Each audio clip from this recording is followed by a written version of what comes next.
Hi everyone, in this video we're going to talk about the 10 steps of GTO in a pretty big picture way. The purpose of this video is to show the logical progression of GTO, and in the next series of videos we'll dive deep into each step. So these are the 10 steps of GTO, and we organize them as a circle surrounding outcomes because, again, these are all of the core ingredients, the core components that when you mix them all together, outcomes falls out. So right now I'm going to go through the 10 steps of GTO in a pretty big picture way. And again, in the next set of videos, we'll dive deeper. So don't feel overwhelmed by the speed through which we go through these questions. My goal is to show you the logical progression of how they fit together. So when we start a project, we're first focused on a problem. And we want to know our problem real deep. We want to really understand what the problem means. So this is where a needs assessment comes in. It's typically our first step in a GTO process where we go out and really try to understand the need. What is the chronic problem in the community that you're trying to fix?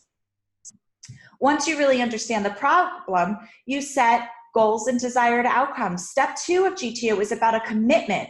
What are you committing to change? We now know from GTO step 1 what are the major problems out there, but what is it that we're really committing to change? And this is step 2. Once we know what we're going to change, we want to know how to change it. So we select a program. And there's huge fields out there on evidence-based practices. Evidence-based practices is one of the largest areas of funding. We keep, right, in the research to practice model, we keep funding and funding new evidence-based programs. And so all of that funding and all of that work falls into just step 3 of GTO, best practices. But as implementation scientists and evaluators, we know that having an evidence-based program is not enough.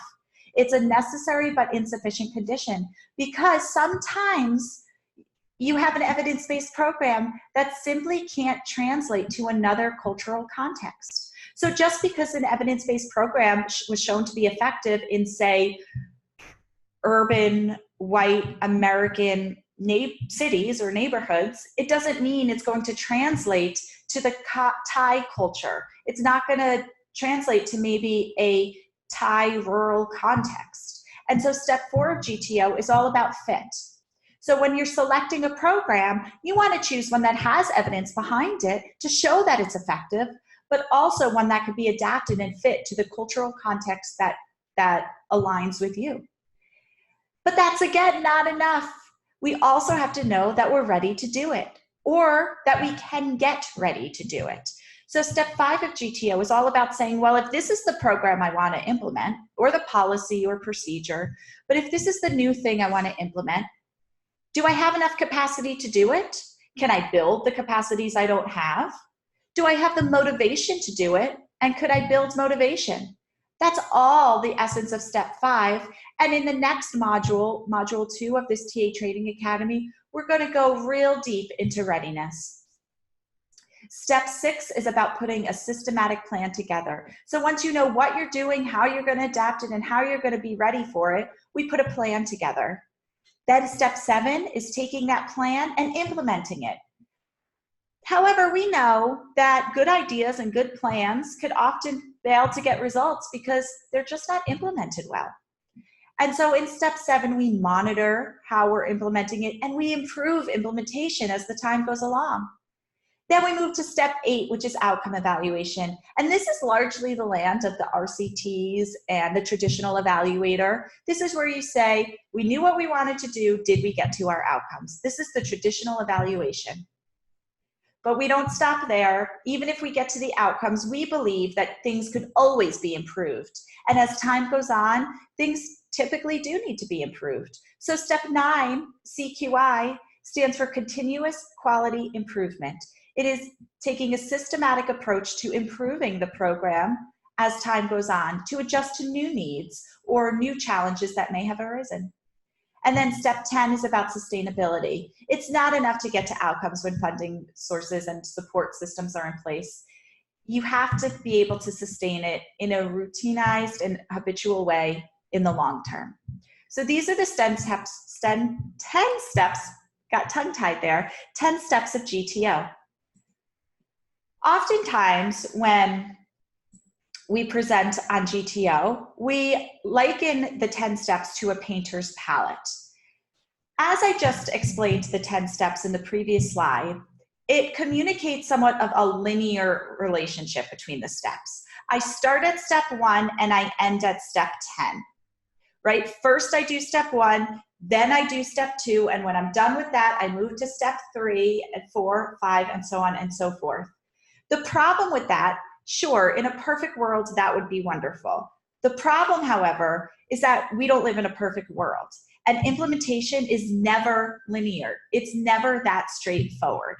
And so the beautiful part of GTO, the user friendliness of it, is that it doesn't need to be done that way. It doesn't need to be done linearly. If you recall from the last video, I talked about GTO as being a system of accountability, because the essence and the value of GTO is making sure you're doing all of these steps. I did not say you have to do all these steps in this order, in this time progressive way. You just have to do all the steps. You have to ask and answer the accountability questions. You have to ask and answer, did I do these and did I do them well? And if so, you move on. You work with what is needed at the time, not against it. So we liken it to a painter's palette. So when a painter goes out and paints, he may take his paintbrush and dabble in black and paint it, and dabble in yellow and paint it, and dabble in red and paint it. However, when you're painting like that, you don't necessarily get to the art that you see on the screen now. Because what a real artist does is they might dabble in black and paint it, then dabble in yellow and paint it, then go back to black and paint, and then maybe they need to go with red and orange at the same exact time to get the vibrancy of a color. And true art is created when you are using all of the colors on your palette, and you're using them in the ways that you need at a particular time. You're using them to create something bigger. There's a synergism amongst all of the colors. You cannot create a beautiful bird on a screen, on a canvas, if you're only using 1 or 2 colors. You can't create art by keeping everything separated from each other. Art comes from the mixing together of all of the colors, the synergism between all of the colors.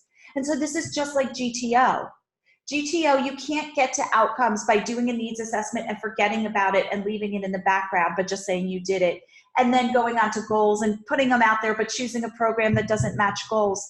The synergism of all of the steps, of doing it all in a way that is meaningful and authentic to you, going back to a step when you feel like maybe we skipped something there. In the last video, I talked about how the introductory videos here will be at a more superficial level, and then you're welcome to dive as deep as you want to go, because you may start with these introductory videos and you might dabble in a step, and then you might realize, you know what, Andrea, we need to go deeper. And that's going back to a step and going deeper. So this is how it's designed. This GTO is a science. It has been studied for decades, but it's also an art, and it's an art that you could keep practicing and doing and diving deeper in, and we are here to support you throughout the journey. GTO, and this is jumping a little bit here, GTO is also very flexible. So this is just something I want to surface at this point in time, and then we'll revisit it in our third module on TA. So on each row represents a different step of GTO on the screen. So you could see them listed in the first column: needs, goals, desired outcomes, best practices. And each of these steps can be done at different levels. So you could think about what the needs are for a district. You could think what the needs are for a sub-district. And those two needs may be different.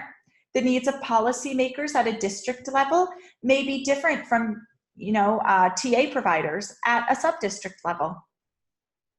You could then think about the individual elder and what are their needs. They're likely their needs are different than the policymakers at the district level. You could also think about research needs. What are the needs? If we're doing this research project, we could ask, what are our needs for research?